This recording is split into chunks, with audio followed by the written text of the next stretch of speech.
Et bienvenue à tous dans l'émission politique de France Info. Une demi-heure ensemble, comme tous les matins, avec vous, Jean-Michel Apathy, bonjour. Bonjour Fabienne. Avec Gilles Bornstein et Guy Birenbaum. Et notre invité ce matin est présidente du Front National. Bonjour Marine Le Pen. Bonjour. La sortie de l'euro est la mesure phare de votre programme. C'est aussi celle qui suscite le plus d'inquiétude, notamment chez les épargnants et les retraités. Une inquiétude qu'explique de la manière suivante des spécialistes de l'économie que nous allons écouter. Évidemment, on va appauvrir les Français. Pourquoi ? Parce qu'on va appauvrir leur patrimoine. On va évidemment toucher à leur épargne, à la valeur de leurs biens, et par ailleurs, on renchérira complètement la consommation. Retenons tous que 25% des produits consommés en France sont importés. Une baisse assez significative du franc entraînerait évidemment l'alourdissement de cette dette. C'est pas compliqué à comprendre puisqu'on paierait avec une monnaie qui vaudrait moins d'argent. Les grandes entreprises ont une partie de leurs dettes en contrat étranger. Eh bien, ces dettes qui ont été contractées à l'étranger ne pourront pas être converties en francs. Et là, la dépréciation de l'euro coûterait très cher. Est-ce que vous êtes parfois sensible à certains de ces arguments ? Est-ce que vous doutez parfois ? Des experts. Les mêmes qui, d'ailleurs, avant le Brexit, nous avaient expliqué que ça allait être un drame et que si les Britanniques votaient la sortie de l'Union européenne, il y aurait une récession massive, des entreprises qui fuiraient, un chômage en hausse. Et c'est exactement l'inverse qui s'est déroulé. Mais vous ne doutez jamais sur la sortie de l'euro ? Vous n'avez pas des doutes Quand j'entends, si vous voulez, un certain nombre d'arguments qui sont juste économiquement des mensonges absolus, non, le moins qu'on puisse dire, c'est que ça me renforce dans l'idée que l'euro est une monnaie, en réalité, dont bénéficient beaucoup les multinationales et les banques. Mais moi, je suis là pour défendre le peuple.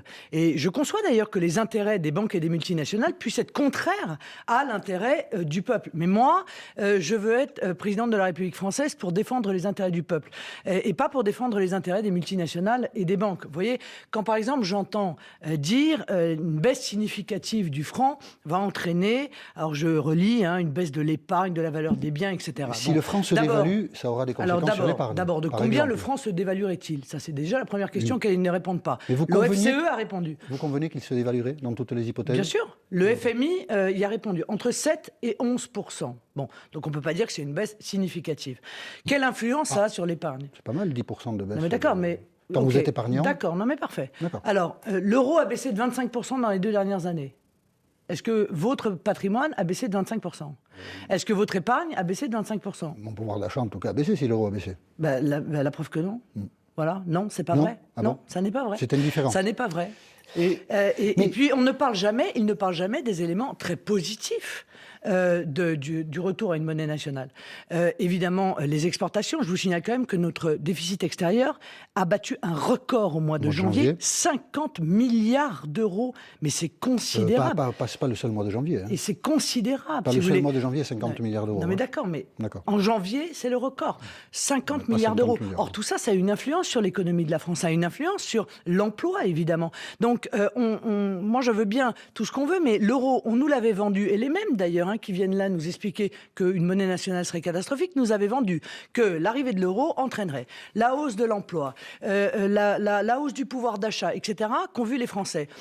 Ce qui valait un euro vaut aujourd'hui, ce qui valait un franc vaut aujourd'hui un euro. Il y a eu une baisse massive, évidemment, du pouvoir d'achat. Il y a eu un chômage qui n'a cessé de monter et notre balance commerciale qui est systématiquement déficitaire depuis l'arrivée de l'euro. Bon, est-ce qu'on referme la parenthèse ou pas maintenant, on peut la refermer tranquillement par la discussion, par la négociation. Je pense qu'il y a beaucoup de pays, honnêtement, aujourd'hui, qui s'aperçoivent qu'on est au bout du chemin avec l'euro et que le peuple souffre trop pour pouvoir continuer dans cette voie. Mais Marine Le Pen, pardonnez-moi, juste une seconde. Vous parliez des multinationales et des banques, bien sûr, mais les entreprises, les petites entreprises, les TPE, en fait, quand on est payé en francs désormais, mais qu'on rembourse en euros, est-ce qu'il ne risque pas d'y avoir, s'il y a une dépréciation de ce nouveau franc, il risque d'y avoir un problème au milieu, non ? Non, parce que ce que je crois, et je pense que là tout le monde le croit, et c'est la raison pour laquelle d'ailleurs il y a une telle agitation, c'est qu'en réalité, si la France retrouve une monnaie nationale, elle ne sera pas la seule à le faire. D'abord parce que si moi je suis élu à la tête de l'État français et que je vais négocier avec l'Union européenne... Donc ça marche que si les autres suivent. Ce que vous dites, c'est que ça ne marche que si les autres suivent. Mais il y a d'abord beaucoup de pays qui en profiteront pour venir participer à cette négociation, parce que la Grèce est en train de mourir. Ils en sont à payer les salariés avec des tickets de consommation. Mais ils ne veulent pas quitter l'euro. Des tickets de rationnement. Ils sont en train Non, pardon, monsieur Apathy, ils sont en train à nouveau de réfléchir à cette sortie de l'euro parce qu'ils voient bien qu'ils sont dans la nasse et qu'il n'y a aucune porte qui s'ouvre devant eux. L'Italie souffre considérablement aussi. Bon, donc je pense que, très honnêtement, une force de pays européens se constituera pour aller devant l'Union européenne pour réclamer des modifications substantielles, pas seulement sur la monnaie d'ailleurs, mais aussi sur Schengen. Parce que vous voyez bien qu'il y a quand même beaucoup de peuples européens qui n'en peuvent plus de l'ouverture totale des frontières. Ils en subissent évidemment les conséquences. On peut passer à un autre sujet, Gilles Bonchan. Pardon, je termine là. Allez-y. Et puis, si la France revient à une monnaie nationale, je pense qu'il n'y aura plus d'euros. Donc, chaque pays retrouvera sa monnaie nationale et il y aura donc une évaluation de chaque monnaie par rapport à sa valeur réelle d'ailleurs. Parce qu'en réalité, l'euro est un mensonge. Gilles Bonchan. Marine Le Pen, vous dites que les logements sociaux sont attribués majoritairement aux immigrés et Antoine Krempf de la rédaction de France Info s'est penché sur la question. On l'écoute et on en parlera après. D'après ce que montre la dernière enquête de l'INSEE sur la question, les étrangers ils représentent un peu moins de 12% des locataires du secteur social en France. Chiffre de 2013. Si on ajoute les Français naturalisés, on arrive à 20% de logements sociaux qui sont occupés par des immigrés en France. L'écrasante majorité des logements sociaux sont donc occupés par des foyers français, c'est-à-dire précisément ce que veut favoriser Marine Le Pen. Oui, eh bien, en réalité, ces statistiques, elles cachent une évidence. C'est que 12%, c'est au niveau national. C'est pas la majorité, comme vous l'aviez dit. Non, mais, excusez-moi, mais dans des quartiers en tension, c'est-à-dire les quartiers où les villes, où précisément la demande de logement social est la plus importante. Oui, les chiffres ne sont pas les mêmes. Alors, il est évident que dans toutes les communes, il y a des logements sociaux. Il est sûr qu'il y a toute une série de territoires dans la ruralité où la pression migratoire est beaucoup moins importante que dans les grandes villes et où, par conséquent, très certainement, il y a une très large majorité de Français qui en profitent. Voilà. Mais dans les grandes villes, non mais d'accord, mais dans les grandes villes, dans les villes moyennes, là où précisément la pression, la demande de logements sociaux est très importante, eh bien, il y a... Vous convenez que votre formule était approximative, c'est pas la majorité. Est-ce que vous avez un exemple d'une ville où il y aurait plus d'attribution de logements sociaux aux étrangers qu'aux Français? Est-ce que ça existe? Écoutez, Est-ce que vous savez savez ce que je vous conseille, et puisque vous êtes une journaliste sûrement un peu de terrain aussi, pas seulement de plateau. Bon, vous allez dans le logement social qui est juste derrière vous, là. D'accord? Et vous allez vous taper aux portes et vous demandez aux gens. Parce qu'à un moment donné, ce qui se dit sur les plateaux, vous savez, c'est la différence. Attendez, je pense que vous avez une vision, c'est ce que j'appelle l'immigration au balcon. Vous voyez, vous analysez des choses de loin. Non, attendez, c'est les statistiques de l'INSEE. Mais dans la réalité des choses, il est évident que, qu'elle soit d'ailleurs très récente ou qu'elle soit un petit peu plus ancienne, incontestablement le logement social, et c'est une raison d'ailleurs de critères en réalité, eh bien, est attribué massivement à ceux qui arrivent sur notre territoire. Voilà. Le problème, c'est qu'il y a 1,5 million de foyers français qui attendent un logement social. Et encore une fois, moi, clairement, j'assume tout à fait que la priorité soit donnée en France dans l'accès aux logements sociaux aux Français. France Info. C'est Marine Le Pen qui est avec nous dans l'émission politique sur France Info jusqu'à 9h. Question Jean-Michel Apathy. Vous avez fait Marine Le Pen d'Emmanuel Macron votre principal adversaire, une caricature des Républicains le représentait en fin de semaine en banquier des années 30, François Fillon. Ça n'est excusé. Quant à Gilbert Collard, qui est secrétaire général de votre mouvement Bleu Marine, il a livré sur LCI vendredi cette comparaison audacieuse. On écoute Gilbert Collard. Écoutez, si on est maintenant dans une époque où on fait confiance aux banquiers, tout est possible, quoi. Non, mais on peut aussi confier un pensionnat de jeune fille à un violeur, quoi. Bon. Enfin, faire confiance à un banquier. C'est une tare d'avoir été banquier dans sa vie? C'est une tare d'avoir été banquier dans sa vie? Non, c'est pas une tare d'avoir été banquier. Ce qui est problématique, c'est lorsque vous avez été banquier et que vous arrivez en pantouflant d'ailleurs dans... Il a remboursé. Oui, mais c'est pas le problème de rembourser. Le problème, c'est que voilà des hauts fonctionnaires qui vont dans le privé puis qui reviennent à des postes qui sont des postes où on peut les suspecter de conflits d'intérêts, c'est-à-dire de faire bénéficier des intérêts privés au lieu de défendre l'intérêt général. Et je suis désolée, mais il y a beaucoup à dire sur M. Macron. Certes, aucun journaliste ne le dira parce que manifestement, ils sont tous hypnotisés par le personnage, mais il n'en demeure pas moins que les conditions d'Alstom, les conditions de vente de SFR à M. Drahi, les conditions de vente de Technip, tout cela pose des Quand il était ministre des Finances. Pose des véritables, pose des véritables questions. Qu'est-ce que vous voulez dire, Marine ? Donc c'est ça le problème, si vous voulez. Ces ministres sont-ils là pour défendre l'intérêt général, l'intérêt des Français, l'intérêt national de dire quelque chose qui est considéré presque comme un gros mot, ou est-ce qu'ils sont là qu'il n'a pas fait quand il était pour ministre. défendre des intérêts particuliers? Alors, est-ce qu'on peut vous faire préciser votre pensée, la préciser? Est-ce que vous voulez dire qu'il a fait des mauvais choix par idéologie ou par copinage, ou est-ce que vous suggérez qu'il y a des formes de corruption qui ont existé lors des dossiers que vous avez cités? Non, je pense qu'il y a des formes de copinage, mais surtout une manière de voir les choses, c'est-à-dire que les intérêts privés sont plus importants que l'intérêt national. Mais d'ailleurs, le dernier exemple en date, est tellement révélateur. Jean-Jacques Mourad, son conseiller santé, lui suggère ce qu'il fait d'annoncer le remboursement des médicaments contre l'hypertension artérielle.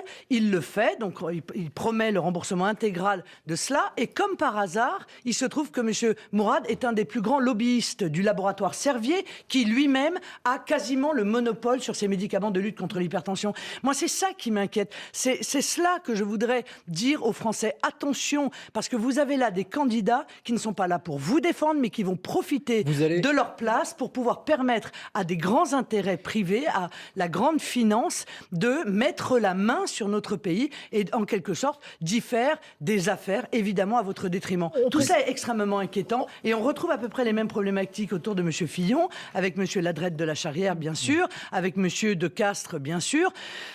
Voilà, on précise quand même que M. Mourad a démissionné et que tout ce qui a été fait sur l'hypertension va être revu. C'est juste pour une précision, puisque ça a été précisé par le candidat lui-même. D'accord, donc ils ont été pris la main dans le pot de confiture, et pris la main dans le pot de confiture, ils disent, on ne fera plus, et on est censé les croire sur parole. Est-ce que vous allez débattre? On a cru comprendre que vous alliez débattre, que vous aviez envie de débattre avec M. Macron. Oui, moi je veux débattre avec tous ceux qui le souhaitent. Il y a déjà un certain nombre de débats qui sont organisés. On m'a proposé un débat avec M. Macron, il faut voir les conditions dans lesquelles celui-ci se déroule, sur quelle antenne celui-ci se déroule. C'est ça. C'est Jean-Jacques Bourdin qui vous l'a proposé d'abord, je crois. Oui, mais je n'irai pas sur BFM Macron. Macron. BF Macron, on l'appelle. Je n'irai pas sur BF Macron pour aller discuter avec M. Macron. Vous allez venir sur France Info, alors?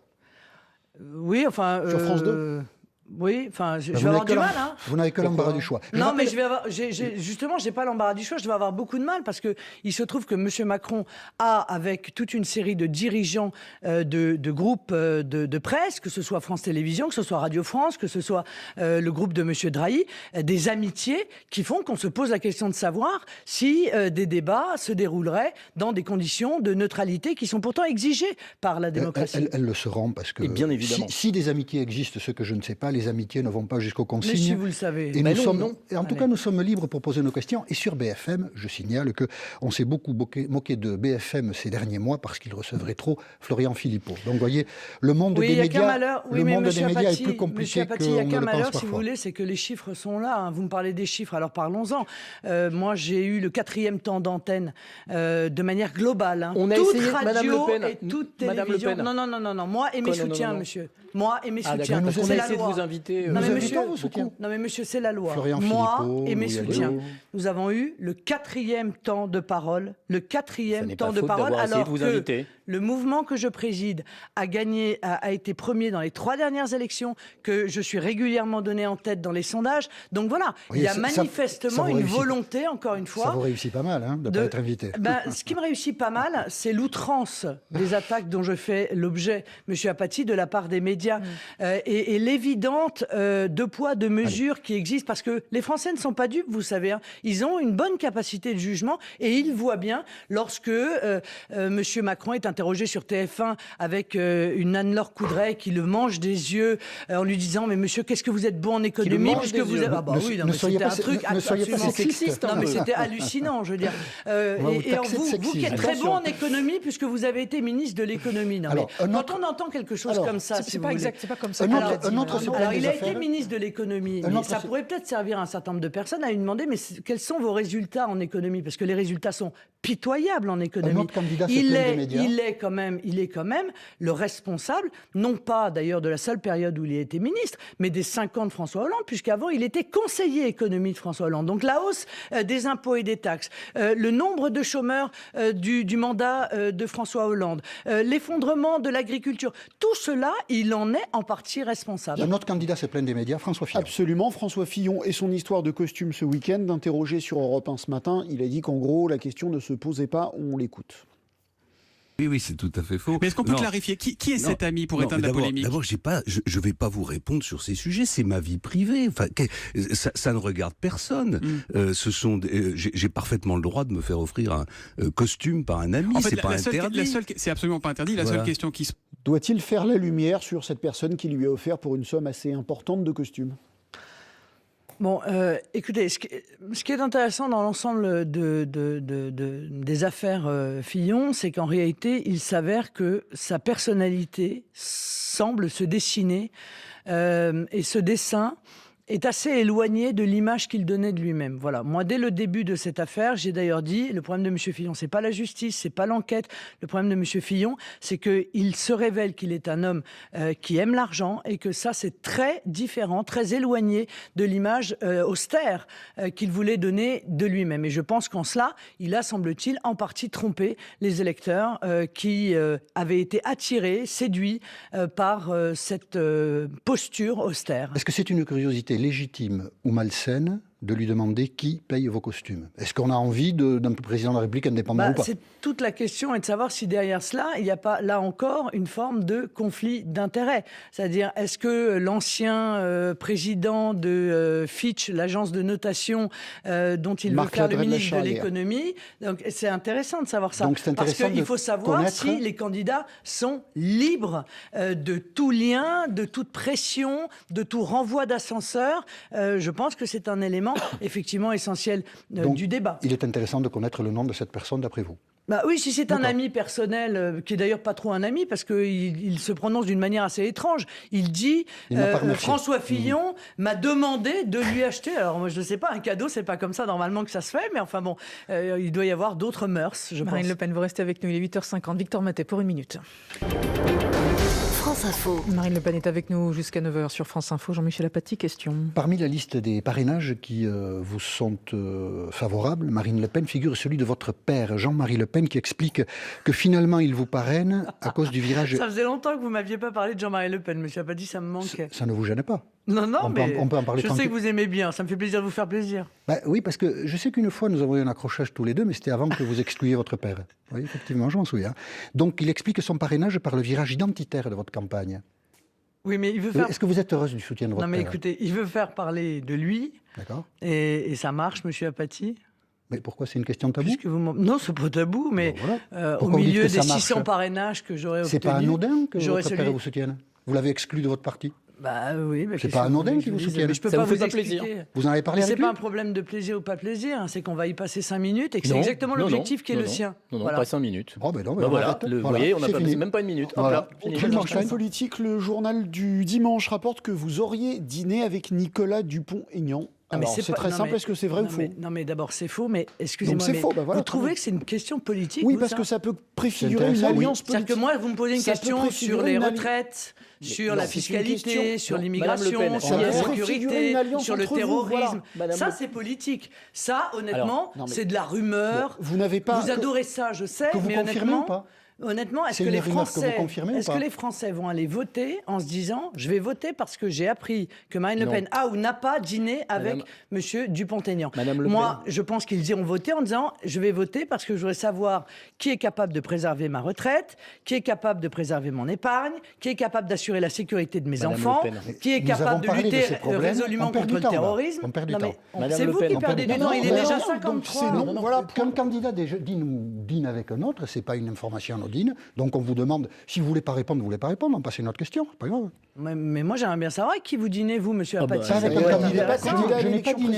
Je n'ai pas dîné avec de candidats à l'élection présidentielle. Et vous? Et d'autres? Et vous? Et d'autres ou pas? D'autres non plus, dînez jamais.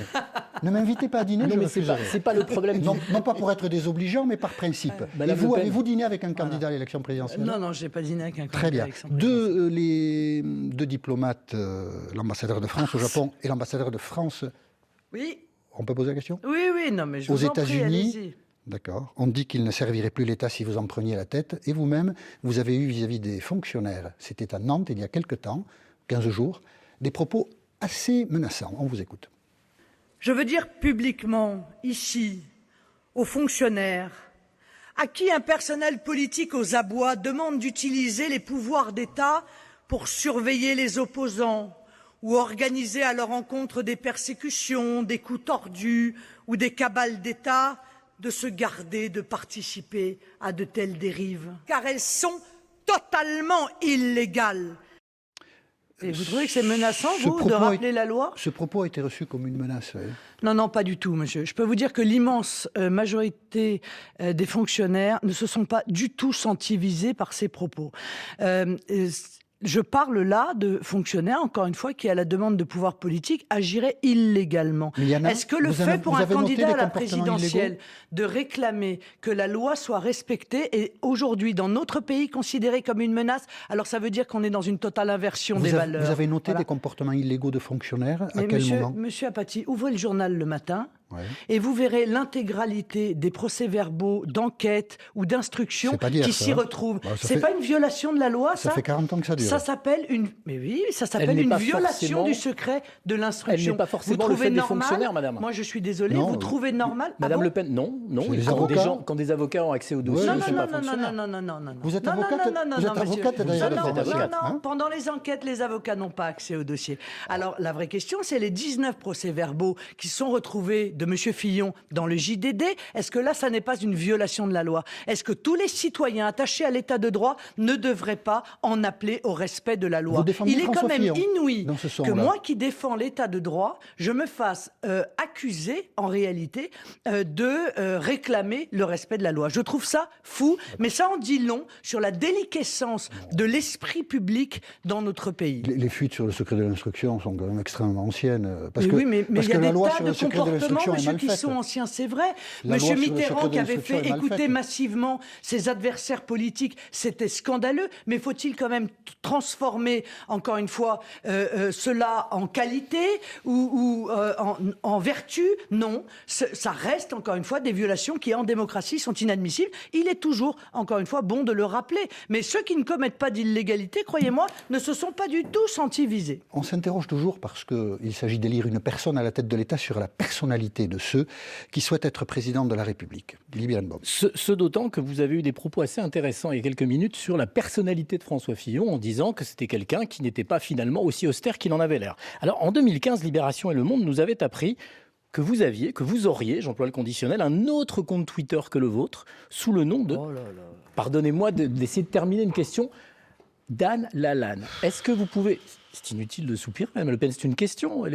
On s'intéresse à votre personnalité. On est en campagne présidentielle. Oui, mais l'avenir, on va aller laisser aller jusqu'au bout. L'avenir de la France et vous allez lui dire après ce que vous en pensez. Dépend de la manière dont cette campagne va se dérouler et dont l'information sur les projets des candidats dont l'information sur la personnalité des candidats. Vous avez évoqué la personnalité de François Fillon, j'évoque la vôtre. Est-ce que ce compte, une bonne fois pour toutes, est à vous ? Oui ou non ? C'est facile de me dire non. Mais non, je l'ai déjà dit et honnêtement, je vous trouve dérisoire. Pardon, bien, vraiment. Écoutez, vous avez le droit. Franchement, je veux dire, les costards, les comptes Twitter, il n'y a pas de sujet important ou pas ? La personnalité des candidats, c'est vous qui en avez parlé, madame. Vous considérez que c'est dérisoire quand ça vous concerne ? Mais non, mais c'est dérisoire, je voudrais qu'on parle de politique. Mais c'est de la politique, madame. Non, mais toutes les semaines, il va y avoir des révélations et toutes les semaines, on va en parler, etc. On fait avec ce qu'on a. C'est de la politique. Oui, c'est de la politique, madame. Eh bien, c'est la politique vous l'avez dit vivez, vous-même, ça révèle une personnalité pour François Fillon. Les Français, eux, ils n'attendent pas cela de vous et du service public que vous représentez. Le service public qu'ils payent avec leurs impôts.